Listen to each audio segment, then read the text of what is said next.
Hello friends, my name is Jim Piela and this is Playing Through, a series of etudes based off developing a single motif over a set of standard jazz chord changes. We are looking at Long Gone in this video, and you can find the PDF for that in the description below along with playalongs. If you haven't already, go check out the introduction video to these etudes, where I talk a little bit more about how they're written and what exactly we're practicing. So Long Gone is a blues in F. The motif on this is particularly interesting in how maybe uninteresting it is. This is just a 4-note scale segment.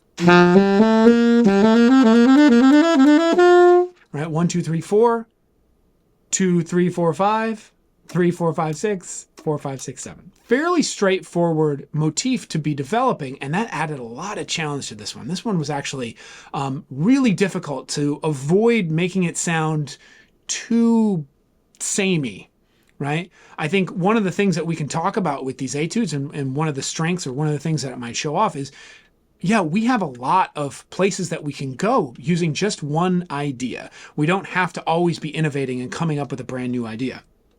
This one, we're using that same idea so much, we might get to a point where it's like, hey, it's time to break out and open up that sound a little bit. And if you're feeling like that in here, I think that's kind of a feature of these. Like, I want you to feel like, yeah, I know what I want to do next after developing this idea, pushing it to see how far it will go. Let's talk about a couple of spots in here and see how I'm developing it. The first spot I have written out, it's a direct contrast to the very first line that we have. So 3, 4, 5, 6 on the concert F7, right on the downbeat. If we look at measure 15 over the F7 altered scale, this is maybe a better version of the starting point line.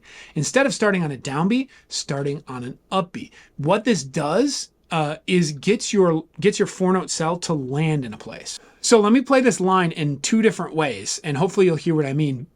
This is all over concert F. So the first version I'm going to play starting on a downbeat. The second version I'm going to play starting on an upbeat. And what I'm hoping that you're hearing is that that last note of the line, when I started on the upbeat, the last note of the line is now on a downbeat. And it makes it sound like the entire line is moving towards that top note. So here it is on a downbeat. 1, 2, ready, go. Right? It sounds like do ba do boo da boo do boo da boo do boo da, right? If I put it on the upbeat, 1, 2, 3, 4.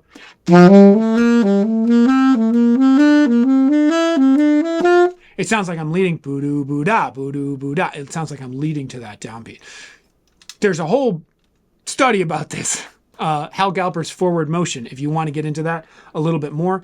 Basically the idea of thinking of 1s and 3s as your landing points. Maybe I'll do a video about that at some point, but like honestly, go check out Hal Galper's book. It's fantastic. To get back to what we were talking about, measure 15 is the first time, I think the first time where we're seeing that sequenced, right? So we get over F7 alt, 3, 4.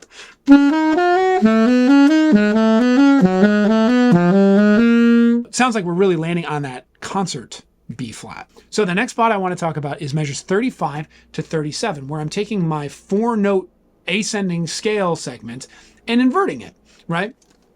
Instead of, I'm getting,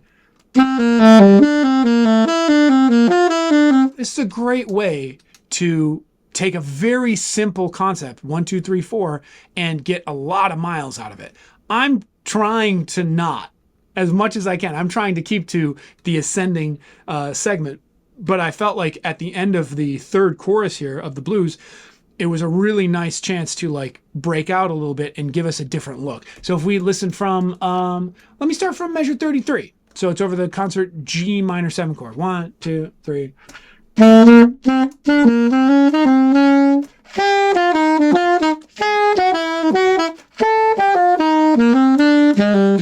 I have one ascending segment within the descending scale segments, and actually measure 37, that might be my favorite measure of this whole etude. It's just a really nice line. The last spot that I want to talk about in here is maybe the most difficult section of the etude, starting in measure 43 and 44 and landing in measure 45. It's using the 4-note scale segment over triplets, right? And this points to a lot of rhythmic development that's hopefully you're seeing all over this etude. My hope is that breaking up this very simple motif in some really interesting rhythmic ways gives you a chance to think about how you might develop one of your own motifs, especially because we're playing over two different chord scales. We get,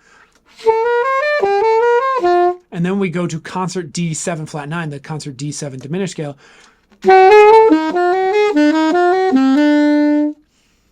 It can be a really challenging line. So what I'd recommend is find spots that are landing points. I'm typically using 1 and 3, as I kind of mentioned before, but you can also use 1, 2, 3, 4 and practice that in segments, right? 1, 4, 1, 4, 1, right? And just finding those landing points. And I think you'll be really successful with that. If you can get to measure 45, make that concert D natural feel like it's a landing point, I think you're in really good shape. Let me play this thing for you. Before I do, make sure to like and subscribe and do all the social media engagement stuff. It really does help a lot. Otherwise, I wouldn't ask you to do it. Leave a comment down below. If you don't have a comment on the Etude, leave your favorite running emoji. I don't know. What is long gone? What emoji is that? Let me play this thing.